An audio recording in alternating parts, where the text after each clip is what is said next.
and we begin by queering up education.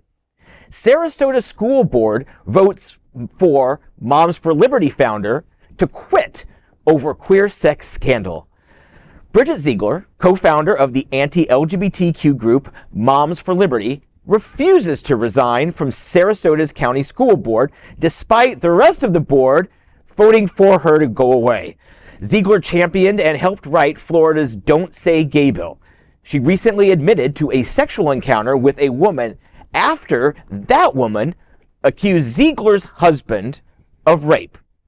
While Ziegler is not implicated in her husband's alleged crime, many have accused her of hypocrisy for campaigning against LGBTQ+ rights while engaging in a threesome with her husband and another woman. On Monday, the school board voted 4-1 that Ziegler should voluntarily step down. That one vote, of course, was Ziegler. The board cannot, however, force her to do so. Only Governor Ron DeSantis has that power. Some board members, including Democrat Tom Edwards, proposed sending a letter to DeSantis asking him to force Ziegler to step down. But not everyone agrees. A Miami Herald editorial acknowledges Ziegler is a dangerous hypocrite, but says hypocrisy is not a disqualifier for holding office. I mean, and much like the voting populace of Miami, the Herald is getting increasingly more forgiving and carrying the water for people like Ms. Ziegler. And it is the hypocrisy. I don't care if she has a threesome. I hope she has threesomes. I want her to have a good sex life, and I want her to leave me alone. It's the hypocrisy, the rank hypocrisy that this woman has been up here bullying us with from literally the bully pulpit. I don't think there's a chance that DeSantis is going to remove her from her seat, even though we all know he is quick to pull the trigger on removing people that he does not like. Exactly. But also, on the other hand, I can see why Herald, the board of Herald says it, because keeping her on the board, she refusing to resign, and is better in a way that it demonstrates that, because if you get her to resign, you're going to sweep everything under the rug and basically pretend that she never existed. Yeah. But if she stays on the board and she keeps saying bigoted things, then we can get the entire board out of office, and we can get the majority, the slate, out of office. So you're playing the long game. Yeah. Okay, fair. But it's the hypocrisy of the Republican Party right now. I mean, it happened with George Santos. I mean, as long as he's... No, she actually got kicked out, though. He actually got kicked out, though. But eventually, it was kept for a year just because the numbers were convenient to them and they couldn't get rid of him. You know, initially, he would not resign either.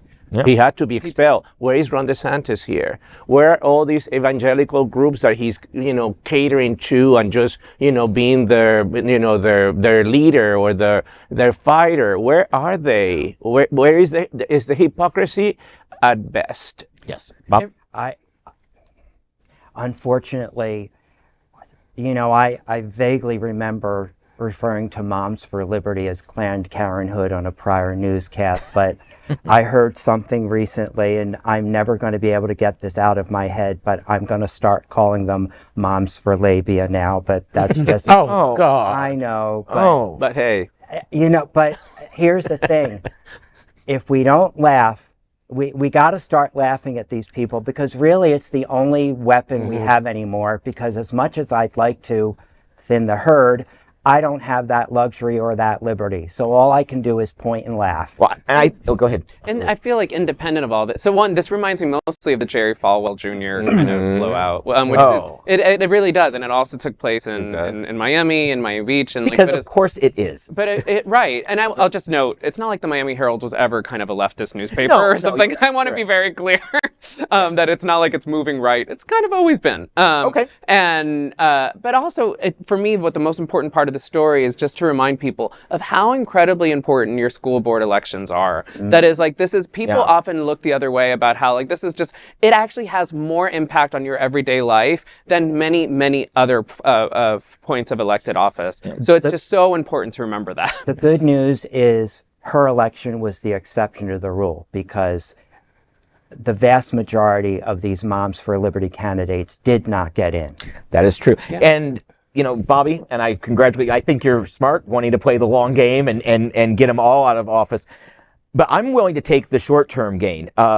This discredits Moms for Liberty. And we still got the million moms out there and all that. But I really believe this is if it's not a blow to the movement, it's a blow to this group. And you know what? They have been so vocal and against us these last few years. I'll take the win now. I'll say, shut up, go away, let our children learn. Create a learning environment, not a discriminatory environment. I mean, the worst thing about these Planned Parenthood people is that they actually are reversing societal acceptance of trans people or LGBTQ plus as a whole. They're these women, these bigoted women who came out absolutely nowhere and started screaming, and now people are actually declining to support LGBTQ plus rights, especially trans rights, and that's really concerning. Bob, you want to come back in for one last comment? I was going to say it's not. They're trying to shove a religious agenda down our throats, and I'm tired of it. Yeah.